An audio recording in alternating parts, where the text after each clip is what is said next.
In this video, I will share how I do my painted pavers. I use these red concrete scalloped edgers. That's just what's available in my area. And I start with a white chalk paint as my base. This really lets your paint just go on really good and make it pop, especially since you're starting with that red brick color. And I'm using light colors like this light pink. You can use whatever white paint that you want to use. As long as you're using an acrylic or a spray paint, you should be just fine. I just like chalk paint because it's thick. These are the two pink colors that I'm using. They're from Target. You can use whatever kind of pink shade you want or a completely different color. A flat tip brush like this is what I'm using to put the darker pink color on top of the light pink color, and I'm creating vertical stripes so I could get a gingham look on this one. I'm not particularly worried about them being completely even spaced. I'm just eyeballing it. So I did my vertical stripes first, and now I'm going with my horizontal stripes.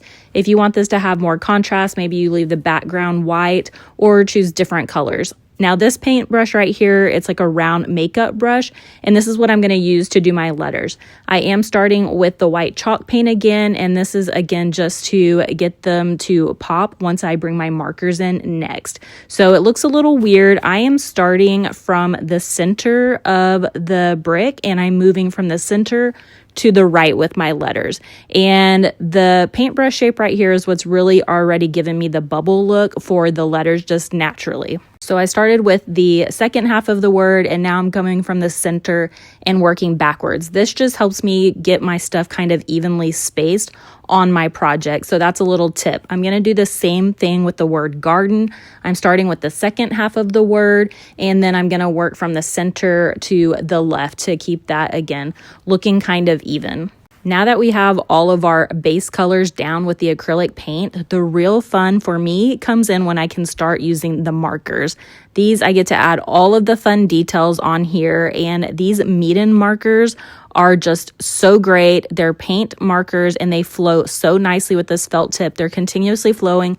I don't have to press and prime them or anything, and just look how vibrant they are. It's so easy and fun to do the details, and that's where it really comes to life. So I'm just using multiple types of greens right here to add layering and pops of color. Then I'm going to color in my little bees, and then finally what I do is just add a little bit of pop to my letters by adding some highlights, and that's going to make them look kind of round as well. And then I go over the edges with a white acrylic marker, and this is the final look.